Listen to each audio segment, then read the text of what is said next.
సింగ్ గారు ఎప్పుడు 2 ప్రాముఖ్యమైన విషయాలు చెప్పేవాడు. దేవుడు మనల్ని ఏర్పాటు చేసుకుంటున్న ముఖ్యమైన 2 ఉద్దేశాలు. మొదటిది సోల్ విన్నర్, ఆత్మల రక్షణ కొరకు. దాంట్లో మనం నమ్మకస్తులం కాకపోతే ఇక మన పిలువ వ్యర్థం, పరిచర్య వ్యర్థం, రక్షణ కూడా బహుశా అవసరం లేదేమో.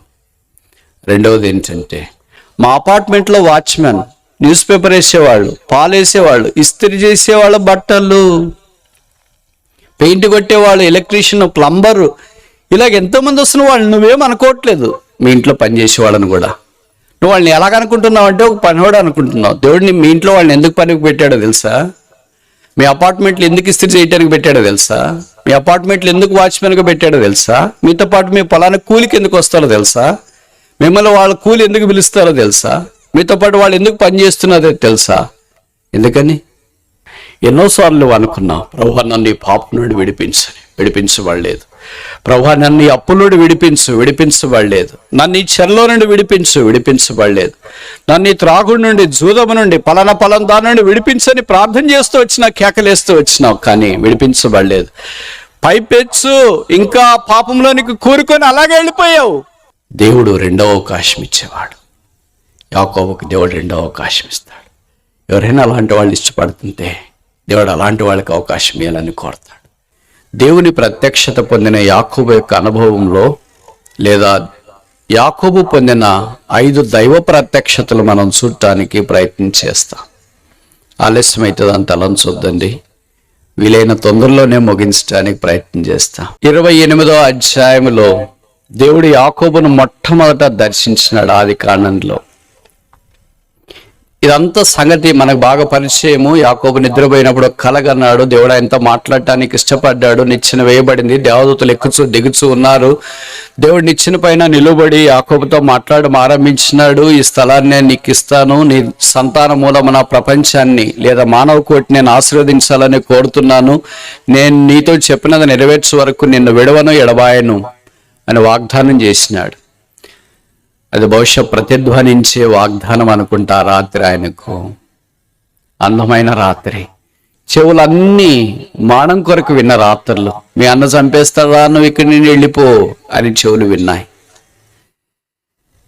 ఇంకేమేమి నష్టం నీకు కలుగుతుందో, నువ్వు ఇక్కడి నుండి వెళ్ళిపో అనే మాటలు చెవులు విన్నాయి. కానీ నేను నీకు తోడై ఉంటాననే మాటలు చెవులకు అమృతం పోసినట్లు అనిపించింది. ఈ దినాల్లో కూడా చేరి వచ్చిన దేవుని జనమా బహుశా రకరకాలైన మాటలు లోకంలో వింటున్నారేమో. ఇరుగు పొరుగు కూడా మనల్ని గురించి తలస్తున్నారేమో. మీ వల్ల ఏం లాభము? భర్త, భార్య, పిల్లలు, ఇరుగు పొరుగు, సంఘము, దేవుని ప్రజలు అలాగ అంటున్నారేమో. మీ వల్ల ఏం లాభం, మీ వల్ల ఏం లాభం, మీ వల్ల ఏం లాభం, మీ వల్ల ఏం లాభం. ఆ మాటలు విని విని విని విని విని విని చెవులంతా విషం పోసినట్లు అయిపోయిందేమో. దేవుడు జ్ఞాపం చేస్తున్నాడు, నేను నీతో చెప్పినది నెరవేర్చే వరకు నేను నిన్ను విడవను. ఇది అమృతం పోసే రాత్రి, చెవుల నిండా మధురమైన రాత్రి. ఎలాగా దేవుడు మానవంతో మాట్లాడడం శ్లాఘనీయమైన భాగ్యం. యాకోబు లాంటి భక్తులు మనం కాకపోవచ్చు, యాకోబు లాంటి ఆత్మీయులం మనం కాకపోవచ్చు, కానీ యాకోబు దేవుడు మనల్ని కూడా ఆశీర్వదించాలని కోరుతున్నాడు. 28వ అధ్యాయంకి అంతా మనం ఒక పేరు పెడదాం. ఏంటి ఆ పేరంటే గాడ్స్ విషన్, దైవ దర్శనం.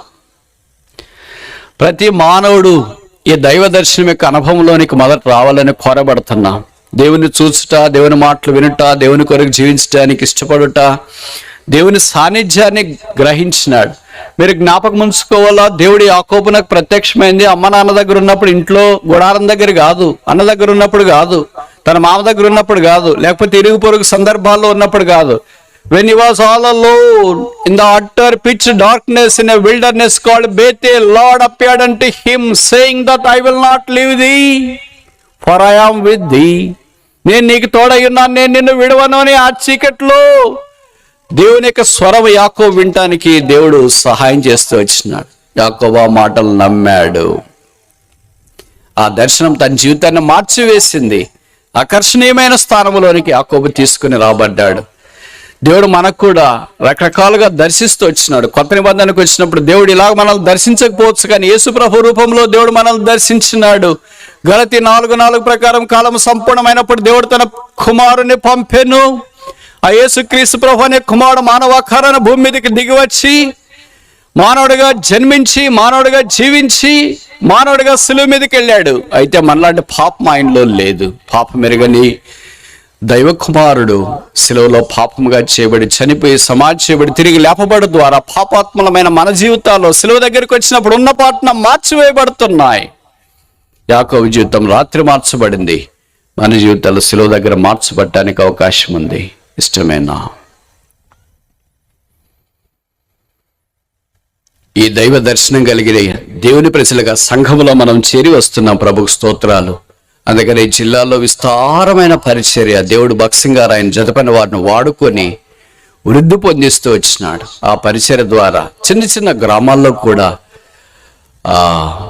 దేవుని సాక్ష్యం అనే సంఘాలు బయటకు వచ్చినాయి.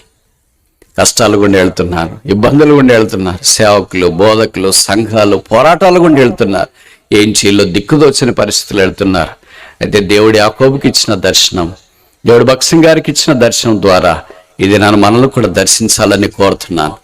అందుకే అగ్రిపరాజు ఎదుట అపోస్తలుడైన పౌలు నిలబడినప్పుడు, అగ్రిపరాజా, ఆకాశము నుండి కలిగిన ఆ దర్శనమునకు నేను అవధేయుడను కాను. I was not disobedient unto the heavenly vision. ఒక దర్శనము మనుషునితో మచ్చరించడం మాత్రమే కాకుండా, కుటుంబంతో మాట్లాడడం మాత్రమే కాకుండా, సహవాసంలో మాట్లాడడం మాత్రమే కాకుండా, పరిచారకులతో మాట్లాడమే కాకుండా, ఆ దర్శనము రాజు నిలబడి మాట్లాడడానికి కూడా అవకాశం అనుగ్రహిస్తుంది. That is the power of the vision.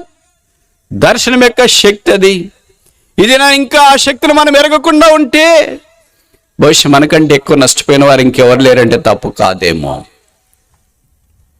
దేవుని దాసుడైన భక్సింగ్ గారు ఈ దర్శనం పొంది పల్లవరపు కొండల మీద ప్రార్థనాపూర్వకంగా జూలై 12, 1941 సంవత్సరం చెన్నైలోని జహోషామాలో యెహోవా ఉండు స్థలం అని అక్కడ అడుగుపెట్టాడు. అక్కడ అడుగుపెట్టినప్పుడు ఇది ఇంత విస్తరిస్తుందని, వ్యాపిస్తుందని ఏనాడు ఊహించలేదు. దేవుడు దాన్ని 30 60 100 ఆశీర్వదించినాడు. ఇది నాన్న ఆ పరిచర్య దేవుడు మన భుజ స్కంధాల మీద ఉంచినాడు. ఏలియా దుప్పటి ఎలీషా మీద పడినట్లు, అపోస్తలుడైన పౌలు యొక్క పరిచర్య తిమోతి మీదకి వచ్చినట్లు దేవుడి సాక్ష్యాన్ని కొనసాగించే భాగ్యం మనకు కూడా అనుగ్రహించినాడు. మన సంగతి ఏంటి మరి? ఈ డ్యూటీ పట్టుకొని ముందుకెళ్ళటానికి సిద్ధమేనా? ఈ దుప్పటి కప్పుకొని ముందుకెళ్ళటానికి సిద్ధమేనా? ఈ భారం భరించి ముందుకెళ్ళటానికి సిద్ధమేనా? మనం రక్షించబడిన ఉద్దేశమే మర్చిపోయినాం అనుకుంటా. మనం చాలాసార్లు అనుకుంటాం ఏదో రక్షణ పొందినాం, మందిరానికి వెళ్తున్నాం, సేవ చేస్తున్నాం, పరిచయలో పాల్పొందుతున్నాం, పాటలు పాడుతున్నాం, వాక్యం చెప్తున్నాం, సండే క్లాస్ తీసుకుంటున్నాం, యూత్ మీటింగ్ తీసుకుంటున్నాం, ఇలాగే జరిగిపోతుందని అనుకుంటూ ఉన్నాం. అయ్యో, ఎంత అపోహలో ఉన్నాం. మనకి ఇవ్వబడిన ప్రత్యక్షత రాజులు ఎదుట నిలబడి చెప్పటానికి కలిగిన భాగ్యం ఇది మర్చిపోయాం. అందుకే భూ సంబంధమైన వారిగా జీవిస్తున్నాం. దీని గురించి ఎక్కువ అవగాహన లేకుండా మనం జీవిస్తున్నాం. దైవదాసుడు భక్సింగ్ గారు అలాంటి ప్రత్యక్షతలో కొనసాగిన కారణం చేత భూ సంబంధమైన రాజులు ఎదుట నిలబడి ఆ ప్రత్యక్షతను బోధించడానికి దేవుడు వాడుకున్నాడు. అయితే ఇప్పుడు మనము నిరుత్సాహంలో కృంగిపోయి ఆ మహిమ ఇప్పుడు లేదు కదా, ఈ కాబోదు కదా, ప్రభావం దాటిపోయింది కదా, ఎప్పుడు మనం చూసినా నిరుత్సాహమే, కృంగుదలే కనిపిస్తుంది కదా, ఎలాగా?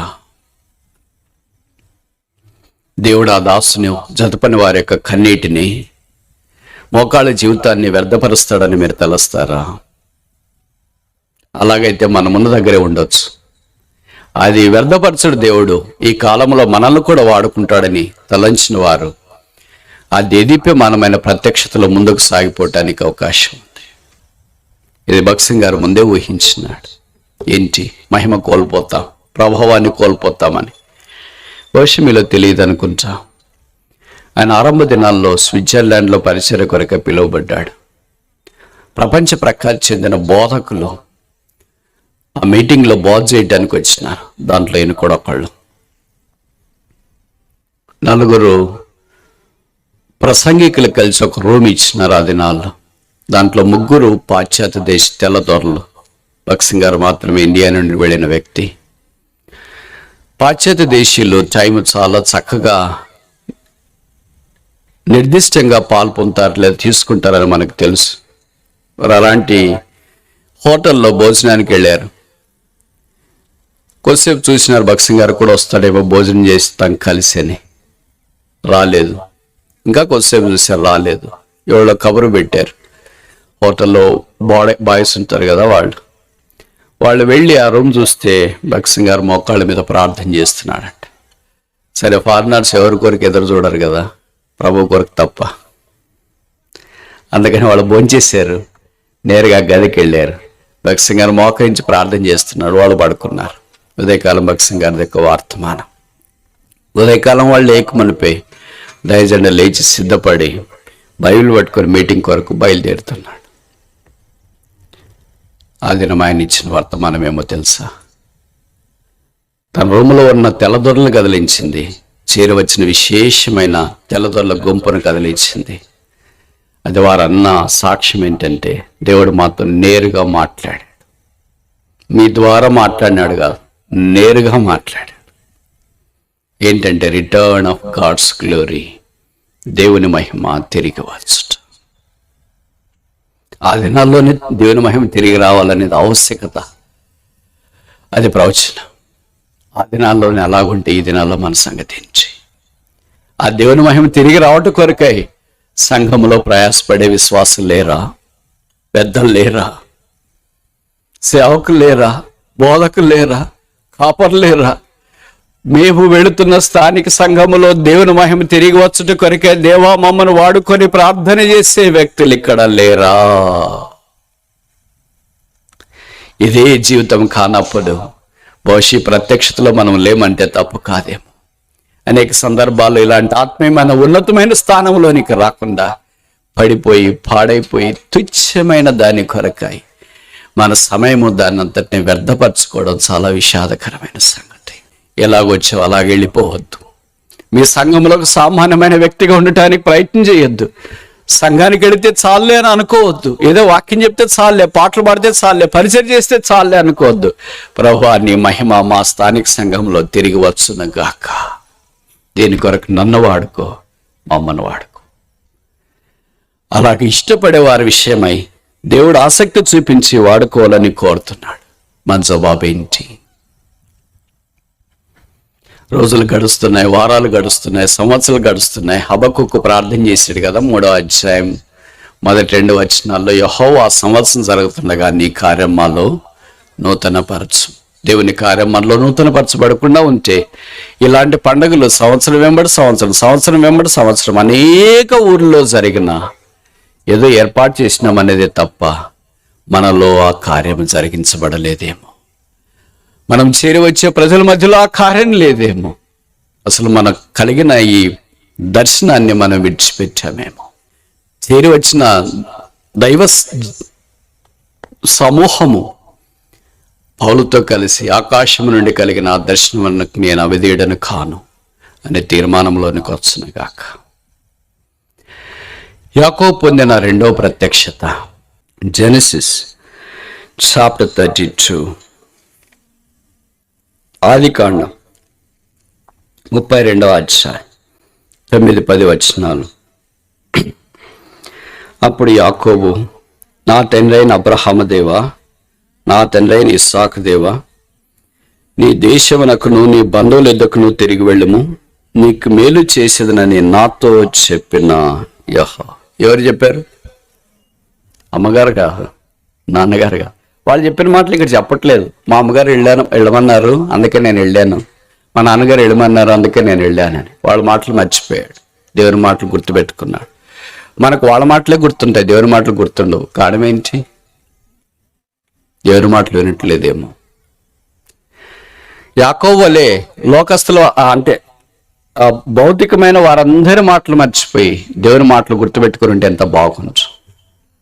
యాకోబు చెప్తున్నామా సాక్ష్యం ఏంటంటే, నీవు నీ సేవకునికి చేసిన సమస్త ఉపకారం నాకు అపాత్రుడు.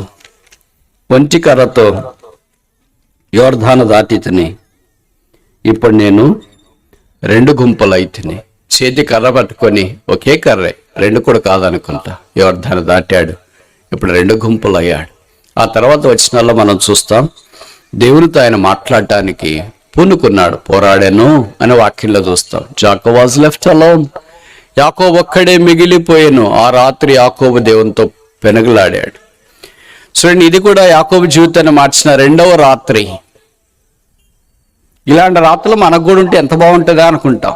మనకి ఎలాంటి రాత్రులు ఉంటాయి? పోట్లాడిన రాత్రులు ఉంటాయి, అన్నం తినకుండా అలిగి పడుకున్న రాత్రులు ఉంటాయి, వాళ్ళ వీళ్ళని గురించి చెడ్డగా మాట్లాడిన రాత్రులు ఉంటాయి, పడక మీద కూర్చుని ఎవరికి ఎలా కీడు చేయలేని ఆలోచించిన రాత్రులు ఉంటాయి. ఈ రాత్రులు ఉన్న కారణం చేత రాత్రులు నిద్రపట్టకుండా ఉంది. యాకోబు లాంటి రాత్రులు ఉంటే ఎంత బాగుండు. మొదటి రాత్రి నిత్యం చూశాడు, రెండవ రాత్రి దేవుని ఈ 32వ అధ్యాయం ప్రకారం ముఖమే చూసినట్లు వాక్యంలో మనం గమనిస్తూ ఉన్నాం. అందుకని ఆయన ఒక్కడే ఆల్ నైట్ ప్రేయర్. మీకు తెలుసు కదా, నేను ఎప్పుడు చెప్తుంటా, బైబిల్లో మొట్టమొదట ఆల్ నైట్ ప్రేయర్ చేసిన వ్యక్తి యాకోబు.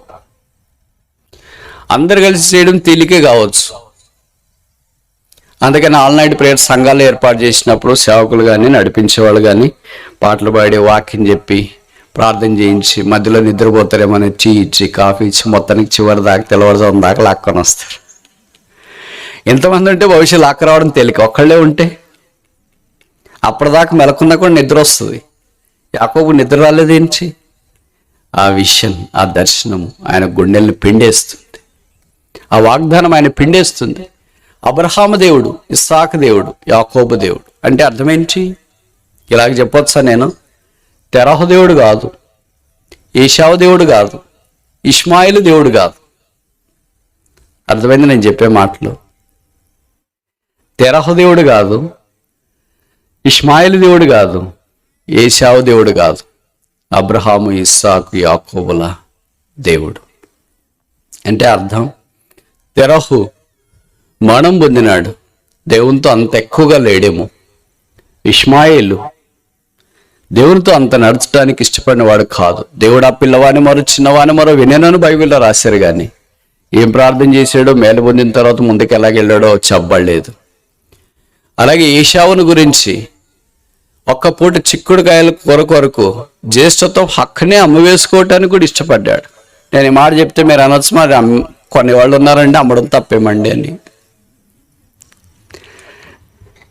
కొనేవాళ్ళు ఉన్నారు, అమ్మేవాళ్ళకన్నా అవకాశం ఇవ్వాలి కదా. అంటే అర్థమేంటి? ఆలోచించాలి కదా, ఇది అమ్మొచ్చా లేదా, ఇది అమ్మేదే కాదా? జ్యేష్ఠత్వము యెహోవా యొక్క వరం. యేసు ప్రభువు దేవుని కుమారుడు, వరం. వరాన్ని ఎవరైనా నమ్ముతారా? Will anybody sale the gifts? పరిశుద్ధాత్ముడు మనకి ఆ అనుగ్రహం వరం ఇచ్చింటాడు అనుకో. పాటలు పాడే వరం, వాక్యం చెప్పే వరం, కొంతమందికి ఏడ్చే వరం, మిగతా వరాలు కాదు, పోట్లాడే వరాలు కాదు. ఆ వరం ఎవరన్నా వచ్చి డబ్బులు ఇస్తామండి ఇవ్వండి అంటే అమ్ముతారా? పోనీ అది బోద్దా? అపోస్తుల కార్యాలలో అలాగ ఒక ఆయన అన్నాడు, గాడి సీమోన్. మీకు తెలుసు కదా, 9 మంది బైబిల్లో సీమోన్లు ఉంటే ఒకడే ఊడి చెడబుట్టాడు. మిగతా 8 మంది సీమోన్లు మంచోళ్లే, పేతురుతో ఆరంభించబడి చివరి దాకా వెళ్ళేవాళ్ళు. ఈ సీమోను గాడివాడు ప్రభు అంటే తెలిసి పరిశుద్ధాత్మను ఎలాంటి అద్భుతాలు చేస్తాడో పేతురు దగ్గర చూచాడు. అందుకే పేతురు దగ్గరికి వచ్చినాడు, నేను డబ్బులు ఇచ్చేస్తానండి, ఇచ్చేయండి అని. ఈ దినాల్లో మన దగ్గరికి ఎవరు అలాగే రావట్లేదు కదా, కొంతమంది ఆలోచిస్తున్నారేమో. మన సంగతి తెలిసి అందుకే ప్రజలు రావట్లేదేమో. పేతురు అన్నాడు, నీవు దేవుని యొక్క ఆత్మను డబ్బులతో కొనడానికి ప్రయత్నం చేస్తున్నా, నీ హృదయం దేవుని ఎదుట సరిగా లేదు. Your heart is not right with God. Any spiritual thing purchasing with money is not spirituality. ఏ ఆత్మ సంబంధమైన పరిచయం అయినా డబ్బుతో కొనడం దైవికమైనది కాదు. పేతురుకు అవకాశం ఇచ్చినాడు, మారు మనసు పొందరా, ఇప్పటికైనా బాగుపడతావని. ప్రార్థన చేసుకుంటే వాడైనా తెలివైనోడంటే మన మాదిరి అనుకుంటాం, మీరు ప్రార్థన చేయడం నా కొరకు కూడా అన్నాడు. ఏమయ్యాడో మనకు తెలియదు, కానీ తర్వాత బహుశా అలాంటి వాళ్ళు కూడా కొంతమంది ఉండవచ్చు. దేవుని యొక్క మందిర ఆవరణంలో దేవుడు మనల్లోంచి ఏర్పాటు చేసలో ఉద్దేశం ఆయన వెలుగును చూస్తూ, ఆయన ముఖాన్ని చూస్తూ సాగిపోవాలని. అందుకే 32వ అధ్యాయానికి ఒక పేరు పెడదాం, గాడ్స్ ఫేస్, దేవుని ముఖం. ముందుకెళ్దామా? 35వ అధ్యాయం 3వ ప్రత్యక్షత. జెనసిస్ చాప్టర్ 35, ఆదికాండం 35వ అధ్యాయం 1-2 వచనాలు నేను చదువునా. Genesis chapter 35 verse 1 and 2. దేవుడు యాకోబుతో, నీవు లేచి బేతేలునకు వెళ్ళి అక్కడ నివసించి నీ సహోదరుడైన ఏశావు ఎదుట నుండి నీవు పారిపోయినప్పుడు నీకు ఏంటి కనబడిన దేవుడు. ఎంత చక్కటి అందమైన మాట ఇది. ఈ దేవుడు ఎలాంటి వాడంట? కనబడే దేవుడు. కనబడిన దేవునికి అక్కడ బలిపీఠము కట్టమని చెప్పగా యాకోబు తన ఇంటి వారితోనూ తన ఎదురున్న వారందరితోనూ మనము లేచి బేతేలునకు వెళ్ళుదాము. Let's go to Bethel. మూడో ప్రత్యక్షత, గాడ్స్ హౌస్, దేవుని ఇల్లు. సరే, మూడుతో ఆపేయటానికి మనం ప్రయత్నం చేస్తాం, మిగతా చూడకుండా. మొదటిది 28వ అధ్యాయం ప్రకారం గాడ్స్ విషన్, దైవ దర్శనం. 32వ అధ్యాయం ప్రకారం గాడ్స్ ఫేస్, దేవుని ముఖం. 35వ అధ్యాయము ప్రకారం గాడ్స్ హౌస్, దేవుని ఇల్లు. దేవుని ఇల్లులో మనం నమ్మకస్తులుగా ఉండాలని దేవుని యొక్క ఉద్దేశం. దాదాపు 20 ఏళ్ల తర్వాత తిరిగి యాకోబు బేతేలు వైపు పరుగులు తీస్తున్నాడు. అప్పటి కుటుంబం చాలా పెద్దగా అయింది, మర్చిపోలేదు. మనము దేవుడి కొరకు చేసింది ఏది దేవుడు మర్చిపోడు. యాకోబు అది గుర్తించినాడు, అందుకే యాకోబు దేవుడిని మర్చిపోలేదు. మనం ఎన్నిసార్లు మర్చిపోయినాము? అసలు గుర్తుంటే కదా మర్చిపోవటానికి. దేవుడు ఏం చేయలేదని బహుశా మనం చాలాసార్లు నిరుత్సాహపడి కృంగిపోయాము. నా శ్రమ దినమన్న నాకు ఉత్తరం ఇచ్చాడు. యాకోబు నమ్మకస్తుడిగా దేవుడు వాడుకుంటూ వచ్చిన. కొరింథీ పత్రికలో అపోస్తలుడైన పౌలు అన్నాడు, గృహ నిర్వాహకుడు నమ్మకముగా ఉండుట అవశ్యం. ఈ దినాన్ని దేవుడు మన ద్వారా పరిచయం ఎక్కువ జరిగించలేకపోతున్నాడంటే చాలా కారణాల్లో ఒక కారణం ఏంటంటే నమ్మకత్వం లేకపోవడం. నేను ఎక్కడైనా సంఘాలకు వెళ్తున్నప్పుడు కొన్నిసార్లు ఎవరికైనా సలహాలు ఇస్తుంటా, ఆ బ్రదర్ ఆ సిస్టర్ వాళ్ళని వాడుకోవచ్చు కదా అని. అయ్యో బ్రదర్, వాళ్ళ సంగత మీకు తెలియదు. ఏమంటే నమ్మకస్తులు కాదు బ్రదర్, ఏ పని అప్పగించినా చేయరు బ్రదర్, ఏదో చేస్తున్నట్లు మాటలు ఎక్కువ చెప్తారు బ్రదర్. నేను ఎప్పుడు చెప్తుంటా, ఇప్పుడు కూడా చెప్తుంటా, మాటలు తగ్గించండి, పనులు ఎక్కువ చేయండి. మనం ఏంటంటే మాటలతో నెట్టుకొని వస్తాం, దేవుని మాటలతో నెట్టుకు రాలేం. ప్రజలను మాటలతో నెట్టుకు రావచ్చు, ప్రజలను తీయటి మధురమైన తేనెలాంటి మాటలతో మెప్పించవచ్చు, దేవుని అలాగే మెప్పించలే. అదొక ఊరు. ఆ ఊర్లో ఒక మంచి ధనవంతుడు ఉన్నాడు.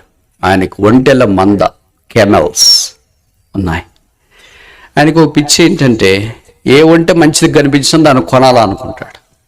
ఒంటెలు అమ్మే సంతకి వెళ్ళాడు ఒకరోజు. చాలా ఒక మంచి ఒంటె కనిపించింది, దాన్ని కొన్నాడు బేరమాడి. చాలా ఒంటెలు ఉన్నాయి కదా, మళ్ళీ ఎందుకు కొంటున్నావు అని వేరే వాళ్ళు అడిగితే, నాకు ఇష్టం, నేను కొనేస్తా అన్నాడు. కొన్నాడు. దాన్ని తీసుకుని తిరిగి ఇంటికి వెళ్ళాడు. మిగతా ఒంటెలతో ఈ ఒంటెను కూడా కలిపాడు. ఆ ఒంటెకు అంటే గాడిద గంత కట్టినట్లు, ఆ ఒంటి పైన కూడా అంత గంత కట్టినట్లు ఒక లగేజ్ ఉంది. ఆ ఒంటెలు కాసే పనివాడు ఏం చేస్తాడంటే ఆ లగేజ్ తీసేసి దాన్ని తెరిచి చూడటానికి ఆరంభించినాడు. అప్పుడు ఒక వెల్వెట్ బాక్స్ కనిపించింది. వెల్వెట్ పెట్టే అంటే స్త్రీలకు, సిస్టర్స్కి మీకు బాగా తెలుసు, నేను దాని గురించి చెప్పాల్సిన పని లేదు. దాన్ని మీరు ఎంత అపరూపంగా చూసుకుంటారో బైబిల్ కంటే ఎక్కువ అనుకుంటా. మెరిచిపోతుంది. దాంట్లో బంగారు లేదా వజ్ర వైడూర్య మరకత మాణిక్య నీళ్ళ కెంపుల్ లాంటివి, లలిత, జైల్, ఖాస్, కళ్యాణ్, మలబార్, జై, అన్నీ దాంట్లోనే కనిపిస్తుంటాయి. తెరిచి చూస్తే దాదాపు 12 అమోఘమైన ముత్యాలు ఉన్నాయి. మనం ఏం చేస్తాం? దేవుడు ఎంత మంచివాడో నాయన, ఒంటికుంటే ముత్యాలు కూడా ఇచ్చేసాడు అని అనుకుంటాం. ఆయన అలాంటి వాడు కాదు. వచ్చి శనివారం సంత అనుకో వాళ్ళ ఊర్లో. వచ్చి శనివారం ఏం చేసినాడంటే ఆ వెల్వెట్ బాక్స్ ఎలాగుందో అలాగే దాన్ని మూసివేసి సంతకెళ్ళాడు, ఒంటె లేకుండా. ఎందుకంటే ఏ వ్యక్తి ద్వారా అయితే ఒంటె కొన్నాడో ఆ వ్యక్తికి ఈ వెల్వెట్ బాక్స్ అందజేయాలని, అంటే దాంట్లో ఉన్న 12 ముత్యాలు లేదా వజ్రాలు ఆయనకి ఇవ్వాలని వెళ్ళాడు. విచిత్రం ఏంటంటే ఆ దినాన ఆయన సంతలో అంత కనపడలేదు. అటు ఇటు ఎక్కడ తిరుగుతున్నాడో తెలియట్లేదు కనుక కనబడట్లేదు. ఎక్కడున్నాడా అని ఎతికాడు. కనబడకపోతే వారిని అడిగితే ఆయన ఎక్కడో భోజనానికి పోయినాడని మొత్తానికి ఆయన పిలుచుకుని వచ్చినారు. ఇప్పుడు ఒంటె నమ్మిన ఆయన ఏమనుకుంటాడు? వాపస్ ఇయటానికి ఒంటెను వచ్చినాడేమో అని అనుకుంటాడు. లేదా ఇంకేమైనా డబ్బులు ఎక్కువ కొన్నాను కనుక తక్కువ చేసుకొని ఇవ్వు అని మళ్ళీ బేరమాడటానికి వచ్చినాడేమో అని అనుకుంటాడు. కానీ ధనవంతుడు, ఒంటెను కొన్న ధనవంతుడు ఏం చేశాడంటే, మీ ఒంటెను కొన్నానండి, చాలా బాగుంది, మరి ఎందుకు వచ్చారు? మీకు థ్యాంక్స్ చెప్పడానికి వచ్చినాను. సరే, మంచి థ్యాంక్స్. ఇదిగో మీ ఒంటె మాకు అమ్మినప్పుడు దానిపైన గంత కట్టారు కదా, దాన్ని మా పనివాడు తీసి చూస్తే దాంట్లో ఈ వెల్వెట్ పెట్టె కనిపించింది, దాంట్లో 12 వజ్రాలు ఉన్నాయి, మీకు ఇస్తామని తీసుకొని వచ్చాను. సంతంతా మౌనం అయిపోయింది. సంత ఎలాగుంటుందో నాకంటే మీకు బాగా తెలుసు. ఇలాంటి వాళ్ళు కూడా ఈ దినాల్లో ఉంటారా? దొరికితే చాలా కళ్ళకు అద్దుకొని తీసుకునే వాళ్ళు ఉంటే, యూజ్ అంత పెన్ను కూడా కింద పడేసిన అటు ఇటు చూసుకుని పెట్టుకుని పోయే దినాలు ఉంటే 12 వజ్రాలు వెనక్కి తీసుకుని వచ్చేవాళ్ళు కూడా ఉంటారా? ఆ యజమానుడు చూసి ఆశ్చర్యపోయి కళ్ళు నీళ్లు గారుస్తూ వజ్రాల వైపు అలాగే చూస్తుండిపోయాడు తెరిచి. తన కళ్ళు నీళ్ళు ఆ వజ్రాలు పెట్టి మీద పడిపోయాయి. ఇప్పుడు ఆయనకు ఒక ఆలోచన వచ్చింది. ఆ 12 వజ్రాల్లో 2 వజ్రాలు తీసి ఇంకొక వెల్వెట్ పెట్టి తయారు చేసి ఆ 2 వజ్రాలు వెల్వెట్ పెట్టెలో పెట్టి ఒంటె ఎవరికైతే అమ్మాడో ఆ వ్యక్తికి ఇచ్చినాడు. అంటే 12 వజ్రాలు తెచ్చి ఇచ్చిన వ్యక్తికి ఇచ్చినాడు. అప్పుడు 12 వజ్రాల యజమానుడు ఒంటె కొన్న యజమానంతో ఇలాగన్నాడు, మీరు నా 12 వజ్రాలు క్షేమంగా తెచ్చి ఇచ్చినందుకు మీకు బహుమానంగా ఆనవాయితీకి 2 వజ్రాలు ఇస్తున్నా, తీసుకెళ్ళండి అని. మనం ఏం చేస్తాం? దేవుడు చాలా మంచోడని ఎవరికి తెలియకుండా పక్కన మా 100 రోజులు ఎవరన్నా వచ్చినారా లేదా చూసేసి బ్యాగ్లో సర్దుకొని భవిష్యత్ వచ్చేస్తాం మేము. ఆయన ఏమన్నాడో తెలుసా? నేను అప్పుడే 2 వజ్రాలు తీసుకున్నానండి, నాకు ఇంకేం బహుమానం వద్దు అన్నాడు. షాక్ తెలుసా? ఎవరు? ఒంటె అమ్మిన వ్యక్తి. అరే, మీరు 12 కదా చెప్పింది, నేను 12 దీంట్లో పెట్టినా, 12 మీరు తెచ్చిచ్చినారు, మళ్ళీ 2 తీసుకున్నానని చెప్తున్నారు ఏంటి? అవును, 2 తీసుకున్నాను. 2 తీసుకుంటే 10 ఉండాలి కదా, ఇక్కడ 12 కనిపిస్తున్నాయి కదా, మీరు కౌంట్ మీరు ఎంచండి. పక్కన వాళ్ళని అడిగాడు, ఎంచండి. అంతమంది ఎంచినా 12 ఉంటే 12గా. అప్పుడు ఆ ఒంటె అమ్మిన వ్యక్తి ఒంటె కొన్న వ్యక్తిని అన్నాడు, మీరు తీసుకున్న 2 వజ్రాలు ఏంటి? అప్పుడు ఒంటె కొన్న వ్యక్తి చెప్పిన సాక్ష్యం అంటే కళ్ళు చెమ్మగిల్లుతాయి. నేను తీసుకున్న 2 వజ్రాలు ఏంటంటే, మొదటి వజ్రం నమ్మకత్వం, 2వ వజ్రం యథార్థత. ఇవి నా దగ్గర వజ్రాలు ఉన్నాయి, మీ వజ్రాలు నాకు వద్దు. ఒక భూమి మీద ఉన్న వ్యక్తి ఇంత కఠోరమైన నిష్ఠతో జీవిస్తూ ఉంటే, క్రైస్తవ లోకం అని చెప్పుకొని బైబిల్ పట్టుకొని బోధించి వాక్యం ప్రకటించి తిరుగుతున్న మన యొక్క నమ్మకత్వాన్ని దేవుడు ఇంకెంత హెచ్చైనదిగా కోరతాడో. విషాదకరమైన సంగతి ఏంటంటే, ఆ విషయంలో మనం ఎంతో కొరబడ్డామనుకుంటా, తప్పిపోయామనుకుంటా. తిరిగి ప్రభు దగ్గరికి వస్తామా?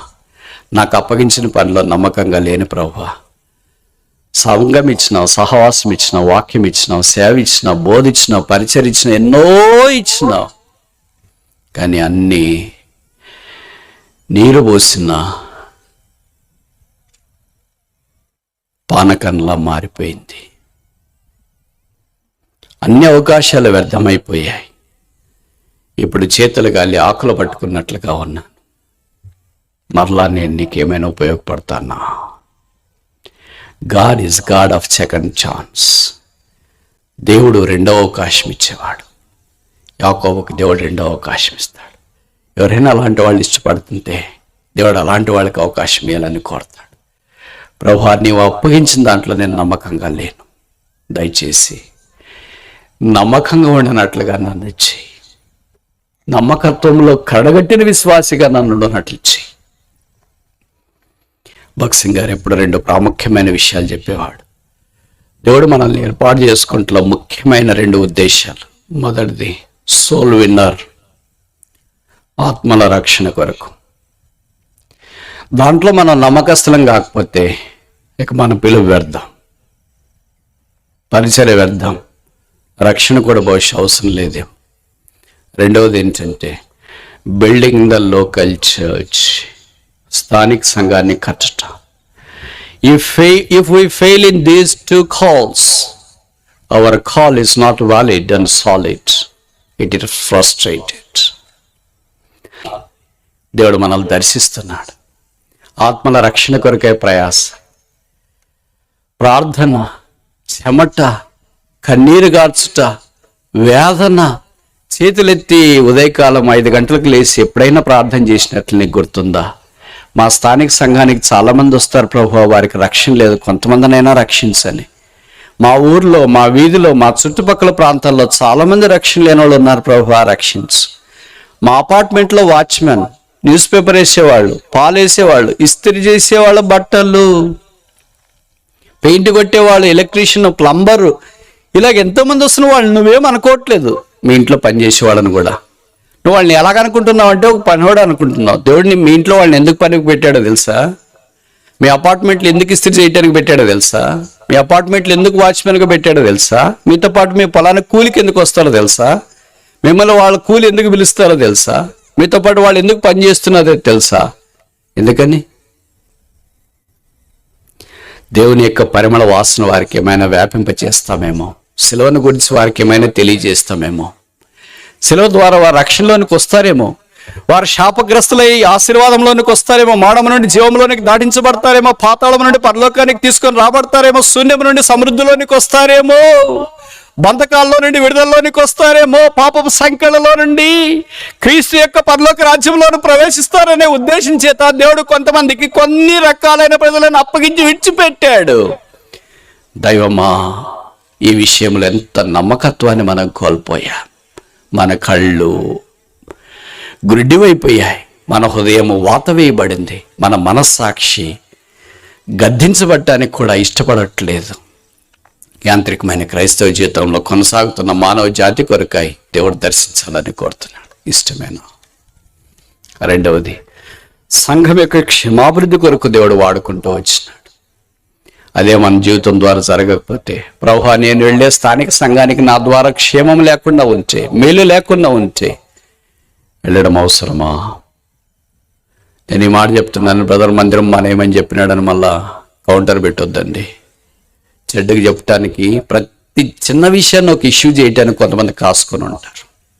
జ్ఞాపకం ఉంచుకోండి, 6000 సంవత్సరాల మానవ చరిత్రలో ఎంతో మంది దిక్కులు పెక్కటిల్లే ఫరోరాజు లాంటి వాళ్ళు, గొలియాతు లాంటి వాడు, అహష్వేరోషు లాంటి వాడు, తర్వాత బెల్షజర్ లాంటి వాడు, దర్యావేషు లాంటి వాడు, ఫరో లాంటి వాడు, హేరోదు లాంటి వాడు, ఈ ప్రపంచ చరిత్రలో ఇప్పుడు మనం చూసిన హిట్లర్ లాంటి వాడు, నీరో లాంటి గొప్ప చక్రవర్తులు నేల నాకేర్ ఇక లేరు. వాళ్ళతో పోల్చుకుంటే మనం ఎంత? కానీ మనిషి ఏమనుకుంటున్నాడంటే, నేను చేయగలను, నేను ఉండగలను, నేను పోరాడగలను. వద్దు, అవసరం లేదు. దాని కొరకు కాదు మనం పిలువబడింది, దాని కొరకు కాదు యేసుప్రభు యొక్క రక్తం, దాని కొరకు కాదు యేసుప్రభు యొక్క త్యాగం. యేసుప్రభు యొక్క త్యాగం మన రక్షణ కొరకు, మన తోటి వారి రక్షణ కొరకు, మన క్షేమము కొరకు, మన తోటి వారి క్షేమం కొరకు. ఇదే మన జీవితంలో సార్థకం కాకపోతే దేవుడు ఇక్కడ ఉన్నాడని ఎలాగ రుజువు చేస్తున్నామో? నిశ్చయంగా యెహోవా ఈ స్థలమందున్నాడు, అది నాకు తెలియకపోయింది. ఇంకా నువ్వు యేసుని ఎరగకుండా ఉంటే, పాపక్షమాపణ మారు మనసు పొందకుండా ఉంటే, ప్రభువైన యేసు నామమున ఆ శిలువ దగ్గరికి రావాలని ఆహ్వానిస్తున్నా. యేసుక్రీస్తు ప్రభు వారి యొక్క శిలువ మానవ కోటికి అపూర్వమైన ప్రేమపూర్వక సందేశం. మానవ జీవితాన్ని మార్చే శిలువ ఒక్క రాత్రి యాకోబు జీవితాన్ని మార్చింది. మన జీవితాలు కూడా మార్చాలని ప్రభు కోరుతున్నాడు. ఎన్నోసార్లు అనుకున్నాం, ప్రభు నన్ను ఈ పాపం నుండి విడిపించబడలేదు. ప్రభు నన్ను ఈ అప్పుల నుండి విడిపించబడలేదు. నన్ను ఈ చెరలో నుండి విడిపించబడలేదు. నన్ను ఈ త్రాగుడి నుండి, జూదము నుండి, పలానా దాని నుండి విడిపించని ప్రార్థన చేస్తూ వచ్చినా, కేకలేస్తూ వచ్చినావు, కానీ విడిపించబడలేదు. పైపెచ్చు ఇంకా పాపంలోనికి కూరుకొని అలాగే వెళ్ళిపోయావు. ఒకవేళ మరణం సంప్రాప్తమైతే, మరణం తర్వాత జీవితం, నరకం, పాతాళం, అగ్ని జ్వాలలు, అది వేదనకరమైన స్థలం. అక్కడికి దయచేసి వెళ్ళకూడదని దేవుని యొక్క అభీష్టం నీ విషయంలో. ఈ స్పందన ఏంటి? మనిషి జీవితం చాలా తాత్కాలికమైంది. జీవితంలో సమస్తాన్ని సంపాదించుకున్నామని దేవుడికే సవాలు విసరటానికి పూనుకున్నవారు, అందములో మారుమ్రోగిన వారు, పేరు ప్రఖ్యాతుల్లో అగ్రగణ్యులు, లోకంలో వ్యాపారములో నిష్ఠా గరిష్ఠులైన వారు ఒక్క రాత్రి ఓడలు బండ్లయ్యాయి, బండలు ఓడలయ్యాయి. తల్లి గర్భంలో నుండి మనం భూమి మీదకి రావటానికి మోసుకొని వచ్చింది ఒక్కరు సరిపోయారు. ఆమె పేరే తల్లి. అయితే చనిపోయిన తర్వాత మోసుకెళ్ళటానికి ఒక్కరు సరిపోరు, నలుగురు కావాలి. దాన్ని పాడి అంటాం. భూమి మీదకి వచ్చేటప్పుడు తల్లి గర్భంలో నుండి తల ముందు వచ్చింది, కాళ్ళ తర్వాత వచ్చినాయి. ఈ లోకంలో నుండి విడిచిపెట్టి వెళ్ళేటప్పుడు కాళ్ళు ముందు చేస్తున్నారు, తల వెనక చేస్తున్నారు.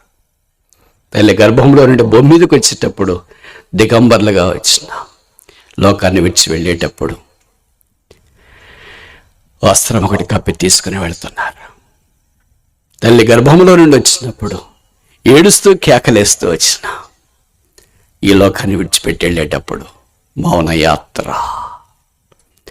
తల్లి గర్భంలో నుండి భూమి మీదకి వచ్చినప్పుడు బోర్ల పడ్డాను, తిరిగి లేచిన, ఏడ్చాం, గంతలేసాం. లోకాన్ని విడిచిపెట్టినప్పుడు 6 అడుగుల గోతిలో సుప్తావస్థలో వండిపోయా. ఇది మానవుని యొక్క జీవితం. ఈ జీవితానికి ఇంత ఆరాటమా, ఇంత స్వార్థమా, ఇంత పోట్లాట, ఇంత కక్షలా, ఇంత ద్వేషమా, ఇంత అసూయ, ఇంత కుళ్ళ, ఇంత కంప, ఇంత పాపమా, ఇంత అన్యాయమా, ఇంత అక్రమమా, ఇంత దోషమా? ఈ జీవితానికి సార్థకత ఇదేనా? మనకంటే గొప్పవాళ్ళు కొంతమంది లోకాన్ని ఇచ్చిపెట్టారు. దేవుడు అపాక్యులమైన మనల్ని కరుణించి జీవప్రాప్తులుగా చేసి, ఎందుకో తెలుసా? రక్షణ పొందటానికి, పాపక్షమాపణ పొందటానికి. యేసు ప్రభువుని వద్దకు రావా? యేసు రక్తం ప్రతి పాపం నుండి మనల్ని కడిగి పవిత్రులుగా చేస్తుంది. యేసు జీవితాన్ని మారుస్తాడు, పరలోక రాజ్యంలో ప్రవేశపెడతాడు. అది ఉచితం, అది వరం, అది ఏవి, అది పుణ్యం, అది దానం, అది భాగ్యం. ఈ భాగ్యం నీకొద్దా? నీ స్పందన ఏంటి?